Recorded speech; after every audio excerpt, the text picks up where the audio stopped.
Hey, what is going on, YouTube? If you are a job seeker right now or recently just graduated from college or university, I have one word for you, and that is brutal. Ladies and gentlemen, it is a rough job market out there, and if you've been following any of the recent graduation speeches, you may have seen a few commencement speakers getting booed every single time they use the word AI, which to me is kind of crazy. It's definitely tough. So, I wanted to make this YouTube video just to go through sort of some of the experiences that I've had and what I see in my kind of software development role, and where I think, especially if you're young and or even just want to change jobs, period, ways to set yourself apart and kind of just think about how to navigate this world. So, further ado, let's get into part one here. So, there is a common sentiment or a common belief, or at least I hear it all the time, that AI is always going to replace people, especially entry-level jobs. And I think on some level there will be a degree of disruption, but I think companies really do struggle with the execution of implementing those AI tools, those agents, those workflows, whatever corporate gobbledygook that they spit out in a day, because they really don't have the talent, and I think they don't really have the execution skills to actually build that stuff. And I think a lot of times you'll see CEOs or manager or whomever get up on a podium and start talking about it, but there's definitely a gap in the message that they have to project and the actual execution. So I think that's something just to keep in mind. There's a lot of data that's out there, and I think one thing to also remember is that the constant layoff fear and culture, a lot of that isn't just driven by AI. It's in many cases driven by perhaps a lack of market demand for whatever product that is being sold, right? So CEOs and HR, whomever, can put whatever wrapper they want around it, but just always keep that in mind that it's probably not 100% due to AI. It's probably because sales sucked. All right, jumping into part two. So I always like to try to see how I can kind of navigate through this stuff and just kind of kick into the teeth the best I can. So, if you've recently just graduated, my best piece of advice is to never stop learning. It's awesome, you've got your college degree, you spent the time, you spent the money, but don't stop learning. And I think that is one thing that when you're doing interviews, when you're applying for jobs, we need to always remind ourselves that people are still the ones doing the hiring at the end of the day. And I think when you're young and you're just stepping out into whatever career job, whatever you went to school for or didn't go to school for, it doesn't really matter. Always be willing to keep learning and showing to others that you're willing to learn. It'll help yourself get your foot in the door, but it also, I think, over time, throughout your career, throughout your life, will be a way to really differentiate yourself. So that's number one. Number two is always be meeting people and be able to tell them your story. So sometimes you'll kind of hear it as like an elevator pitch, or hear what's about you, like why should I care about you kind of speech.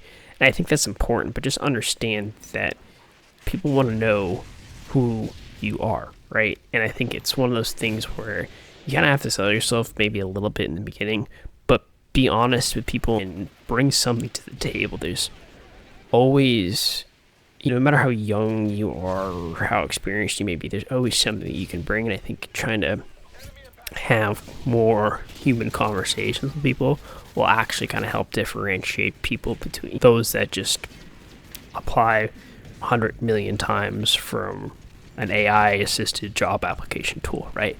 It's all well and good, but ultimately, at the end of the day, if you're able to meet someone for coffee or message somebody on LinkedIn and meet up with them and talk to them about what you're doing, that will definitely help them go a long way. And although this may not be a popular thing, but show people that you can actually build stuff and put a project together. I think that's one thing that I certainly wish I had done a lot more of when I was first out of school, but show people that you can actually build something or put something together and say, hey, here's a problem I solved and this is how I did it. I think that's really useful, and I think it's definitely something that makes you sound interesting and informed. And I think that's something that, as I've gone through in my life, my career, it's helped me get promoted into new jobs and new opportunities and kind of get to know other people that I wouldn't have otherwise known. So that's really cool.